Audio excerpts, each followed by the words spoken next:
If you're not already subscribed to this YouTube channel, go ahead and hit the subscribe button now, along with the bell icon so you can be notified whenever a new video is posted. And if you're already subscribed, check and make sure that YouTube hasn't unsubscribed you. And of course, be sure to give the video a like as well as share it on your social media. The white supremacists hate that. And now, the Sunday address. Don Lemon waved at supporters back in Minnesota for the first time since his arrest. At his side, former U.S. Attorney Joe Thompson, who left his office weeks ago and is now serving as Lemon's lawyer. Less than a month ago, Lemon was one of 9 arrested for interrupting a service at St. Paul's City's church. The group says they were protesting against a church pastor, who also serves as the head of St. Paul's ICE field office, leaving the courthouse to a sea of supporters. This isn't just about me, this is about all journalists, especially here in the United States. For more than 30 years I have been a journalist, and the power and protection of the First Amendment has been the underpinning of my work. The First Amendment, the freedom of the press, the bedrock of our... Oh, look at who's trying to go from zero to hero, but to whom I'm not sure. Don Lemonade has pleaded not guilty to the federal case against him, and you know what else he's not guilty of? Ever doing any journalism. With all that's been happening to him, you would think that Don Lemonade would be just a little bit bitter. See what I did there? Instead, he's loving all this attention that he's been getting, which was the entire point of this exercise from the very beginning. It was meant to get him some headlines, because after all, when nobody cares about you covering the news, your next step is to try to make yourself the news. And how's that been going for him? How's this little operation to try to make Don Lemon a thing been going? Well, according to the white media, he's already gained more than 300,000 new followers on his Instagram and 140,000 new subscribers on YouTube since his arrest. According to the Washington Post, the controversy has boosted his Substack newsletter, which now has more than 140,000 subscribers, some paying $8 per month. Well, it just goes to show there's a lot of folks out there with more money than sense. Now seriously, who the heck is going to Don Lemonade and thinking to themselves they're going to pay $8 for what? Basically getting his pearls of wisdom, getting his self-styled version of what he thinks of the day's events. This is not a man who anybody looks to for trends or ideas. So if there's anybody who's out there actually paying for his newsletter, congratulations, you are the weakest link. Don Lemonade has gone ahead and weighed in on all the people who are being skeptical of his motives, saying, quote, I don't want it to seem that I'm capitalizing on this, and I'm not, because I could have been on every single morning show with all the people calling for me. That's just not why I'm doing this. Folks, as the old saying goes, when people say that it's about the money, it's about the money. And when they say it's not about the money, it is definitely about the money. Oh, but to hear the Lemonade man tell it, he's not trying to capitalize on this. That's the reason why he's been doing everything that he can to try to hype it to the sky. Keep that phrase in mind, by the way, capitalizing on this. You will see it again. I, for one, am glad that he's not trying to capitalize on this, because when you look at the ridiculous thumbnails on his YouTube channel, where the words big breaking news are used multiple times, looking like some AI-generated clickbait made by a scammer in Bangladesh, I mean, you could be forgiven for thinking that he was capitalizing on it, because that's sure what it looks like, but of course he denies it, so that means it must be true. And you know what else is true? This clown had to have been calling up every white media channel and radio station and newspaper that he could think of. I'm sure that if he's got some sort of half-brained publicist, he had those people working overtime, which in their case is an extra 5 minutes, to try to see if there was anybody who was willing to put him on air. You know that's what this is really about, but the white media is making it clear they're keeping him at arm's length. They're not trying to put him on because his usefulness to them is limited. They want to report on this case because it has a connection to Trump. And Trump drives ratings. But the white media knows what he's up to, and they're not trying to make the new and improved Don Lemonade 2.0 a thing. They're not trying to signal boost him. This is all about using him, getting some usefulness out of him, driving some ratings, winning the news cycle, and then moving on. They're not trying to build him up. And on some level, he of course recognizes that full well. They threw him away like yesterday's trash. Lemonade said, am I grateful that it turned out the way it did, and that it's actually been more help than hindrance, at least for my business? Yes. So that's what he said. He's grateful that all of this is happening. He's grateful for it. He's grateful that the feds came to his home and that they arrested him by dark of night. He's grateful that these armed men showed up and that now he's looking at a federal case against them. He's grateful for all of the money that he's having to spend on lawyers and such because of this. He's grateful that it turned out this way. He's grateful for that. Think about that.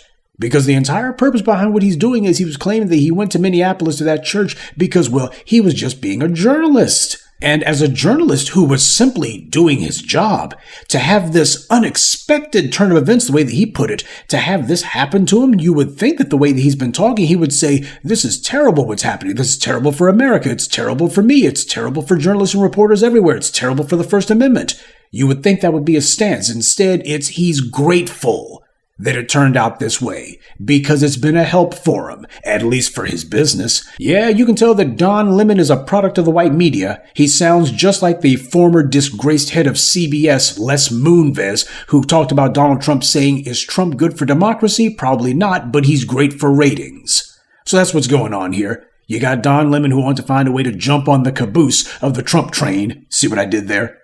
So he's been capitalizing on it after all, and it's nice to see that he fessed up to it, not that he could deny it. This was a business move for him, and it was from the very beginning. He didn't just hop on that plane by accident and have himself live streaming the entire way. As soon as he got to the airport, he's live streaming already. As soon as he got off the plane, he's live streaming as he's on the way to this protest. The people behind that church fiasco, they weren't some anonymous jackalopes either. He had to have known some of them. These weren't just a bunch of strangers who he didn't know from Adam. This was Don Lemon trying to do something big and noisy to boost his own profile, so he interjected himself into a national story. He saw what was happening in Minneapolis, and he couldn't wait to be on the first thing smoking out there. He would never have done this during the BLM protest. He would never have sat there risking arrest or getting into the face of white power. He wouldn't do that at all, where black people are concerned. And the BLM protest went on for years, especially in 2020 we had nationwide uprisings. He would never have gotten himself all dolled up and then flued out and confront the Minneapolis police after the murder of George Floyd, go to their police headquarters, or cover a protest at a police union office, or get in the face of Mayor Fry, who refused to punish the thugs in blue. You didn't see Don Lemonade doing that, did you? He knows what causes are sanctioned by white power. If he wants to stay on some sort of good basis with them, he knows which issues it's okay for him to stick his neck out for and which ones he better stay away from. Not that there was ever any threat that he was going to put the boots to white power in any form. That's why the white media is going ahead and they're being a little bit solicitous towards him, even though a number of them, even now, still make sure to mention, say, remember this guy got himself canned from CNN for making sexist remarks. They just make sure to throw that in there. Word around the Blue Oyster, though, is that Don Lemonade's hired himself a lawyer, but not just any lawyer. He made sure to choose one who was a former federal prosecutor. But even then, that wasn't enough. He made sure to choose a former Minnesota federal prosecutor, one who quit in protest over the immigration raids. Well, if nothing else, old Lemonade's staying on message. Say, does anyone remember that prosecutor who quit in protest because these racist cops were being allowed to get away with killing black citizens? Me neither. You never see prosecutors ever resigning over that, not even the black ones. Instead, they're the first ones to be defending it and telling you why it's not a bad thing and how that's just the system operating the way it's supposed to, and well, you gotta take the good with the bad, right? Even though all we get is the bad. It's like I've always told you, you know when the white media actually sees someone as being a problem, being a threat, because they would just be attacking them nonstop. And that's the same for Don Lemon. They would be attacking him nonstop if he was a member of the real black media. If he was one of us, somebody who actually does critically take on white supremacy, somebody who actually does critically address the real centers of power and whose work is actually a threat to the system, then the white media would be attacking Don Lemon left, right, and center.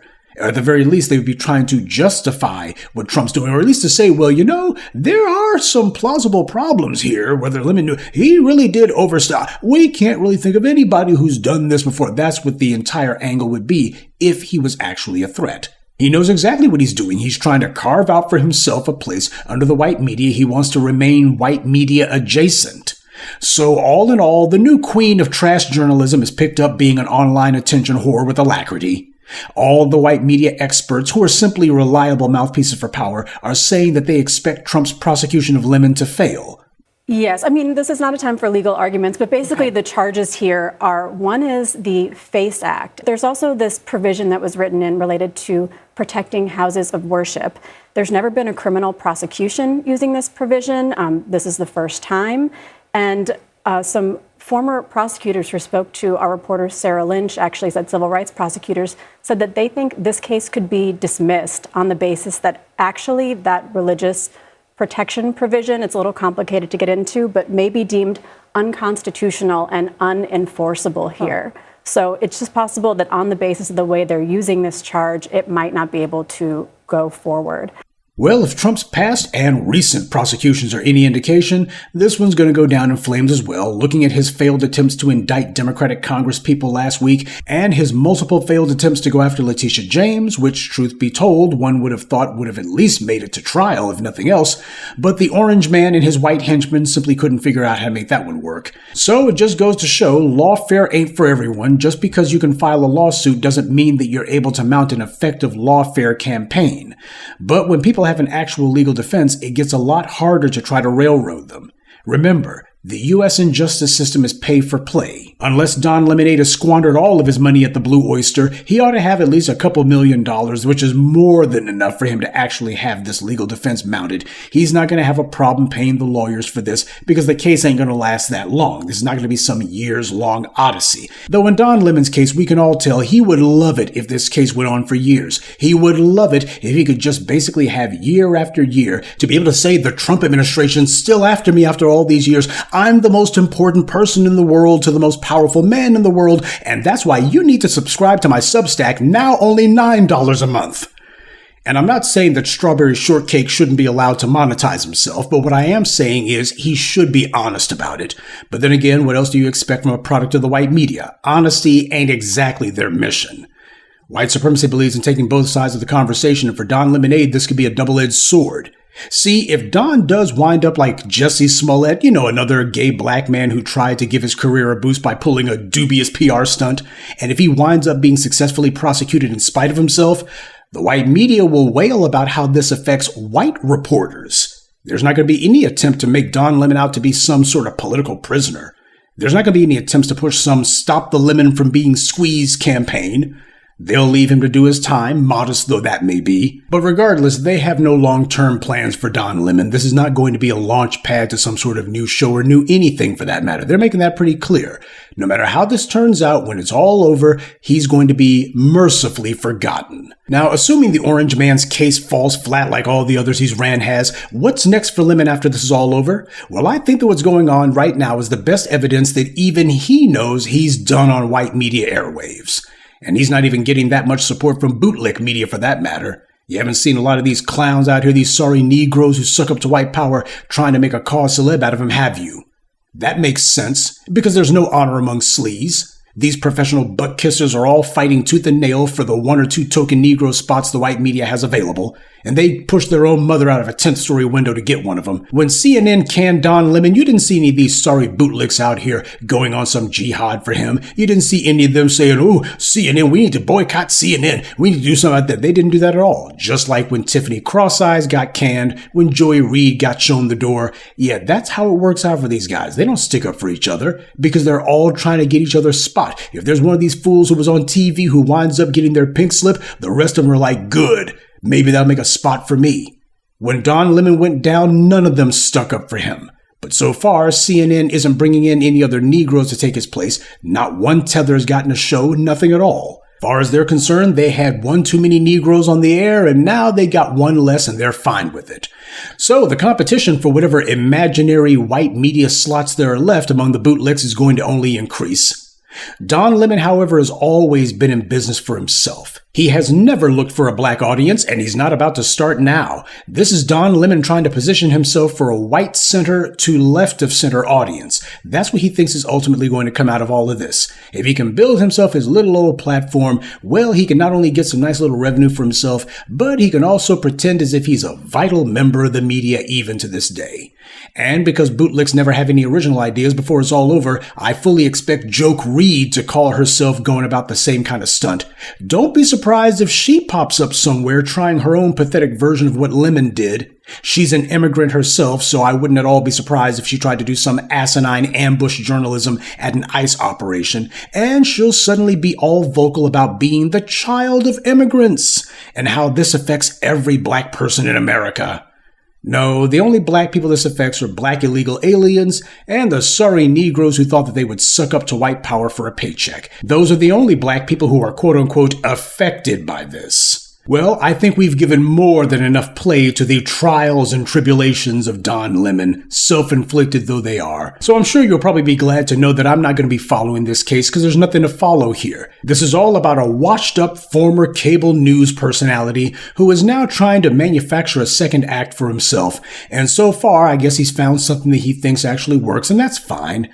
But this is not anything that we are supposed to be respecting. Don Lemon is hardly a journalist. What he is a former TV personality who's now trying to form his own cult of personality. He belongs in the same company as a Jake Paul or any of these other online individuals who will do anything to get themselves some clicks, because that's the business they're actually in. Don Lemon's man bites dog stunts may be entertaining, but they're not enlightening. There's nobody who can actually say that they learned anything from this man. And there's nobody who can lie and claim that he's some sort of champion of the First Amendment, because in virtually every case where he actually had an opportunity to speak truth to power to that little CNN audience of his, he always stuck to the party line. He was a corporate man then, and he's still one now. The only difference now is his checks are no longer signed courtesy of Warner Brothers Discovery. Good evening, and be one.